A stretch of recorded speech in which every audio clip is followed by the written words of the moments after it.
আমি as a parent কিভাবে আমার বাচ্চাকে ইমোশনাল ইন্টেলিজেন্সকে প্রায়োরিটি দেওয়ার মতো একটা সিচুয়েশনে নিতে পারবো, দুই একটা অ্যাক্টিভিটি যদি বা সিচুয়েশন আপনি যদি একটু বলেন। জি, ফ্যান্টাস্টিক কথা বলেছেন। 3-4টা উপায় কিন্তু আমি বাড়াতে পারবো। একটা হচ্ছে যে আমার তার পার্সোনাল আইডেন্টিটিটা গ্রো করতে হেল্প করতে হবে।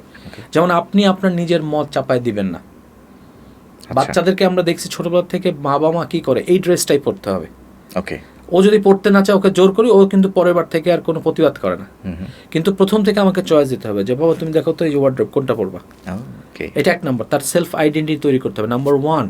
নাম্বার 2 হচ্ছে সে যখন কোনো কারণে কষ্ট পাচ্ছে তাকে এটা ফিল্টার আউট করতে দিতে হবে। তাকে বলা যাবে না বাবা কাঁদে না, ছেলে বাচ্চা কাঁদে না, এইসব কথাবার্তা বলা যাবে না। তাকে ওই ইমোশনটা আউটবার্স করতে দিতে হবে।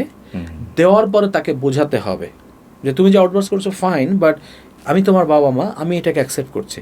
ওকে, বা সবাইকে অ্যাকসেপ্ট করবে। তার মানে কি হচ্ছে, তাকে আমি বলছি যে তুমি এটা ফিল্টার আউট করতে, মানে ভেন্টিলেট করতে পারবা। মার্ক ব্র্যাকের একটা চমৎকার বই লিখেছেন যে পারমিশন টু ফিল। আমরা বাচ্চাকে এই যে ফিল করার জায়গাটাতে কিন্তু আটকে ফেলি। সো বাবা মার যে 2 নম্বর কাজ যেটা করা উচিত, তাকে এই যে মানে ভেন্টিলেট করার সুযোগ দেওয়া উচিত। কিন্তু বাচ্চাদেরকে আমরা সুযোগ দিই না, যার ফলে সে কিন্তু ওই আবেগটা সই করতে পারে না, ও আবেগ বর্জিত হয়ে বড় হয়। আচ্ছা। আর 3 নম্বর যে পয়েন্টটা, সেটা হচ্ছে যে এমপ্যাথির চর্চাটা করানো উচিত। সেটা হচ্ছে যে আমরা সহমর্মিতা বাড়ানো উচিত, যে how I will feel for others, not the sympathy. আমাদের হায়েস্ট আমরা সিম্প্যাথির পর্যায়ে থাকি, কিন্তু how I can put myself in the other shoes, in other shoes, এটা আমাকে মাথায় রাখা উচিত। যেমন আমরা বাচ্চাকে যখন কোনো কিছু কিনে দিচ্ছি, আমরা দেখানো উচিত যে আরও আমার যে কাজ, আমার আত্মীয় স্বজন গরিব থাকে বা যাদের ইনকাম নাই কম, তাদের সাথে আমরা একটা শেয়ারিং যে কনসেপ্টটা, এইটা আপনি দেখবেন যে জাপানে কিন্তু এটা শেখানো হয়।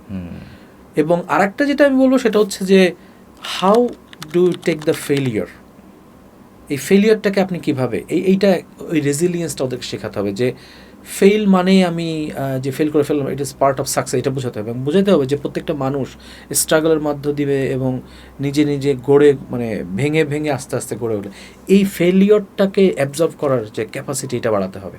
আমরা যেটা হয় বাংলাদেশের কনটেক্সটে আমরা দেখি কি, আমরা না আমাদের বাচ্চাকে ফেল করতে দিতে চাই না। মানে ফেল করলে বকাবকি করি, রাগারাগি করি, পাশের বাসার কারোর সাথে কম্পেয়ার করি, যার ফলে হয় কি ও না, ওর মধ্যে একটা ভয় আতঙ্ক নিয়ে বড় হয়। ফেল বিষয়টাই তো একটা ভয়, ও ট্রাই করতে চায় না। এবং আমি এটা একটা থিওরি বলছি যে if you let some people perform after failure, that person become invincible, ভয়ঙ্কর ক্ষমতাশালী হয়ে যায়, পজিটিভলি বলছি, বাট এটা আমরা সুযোগই দিই না।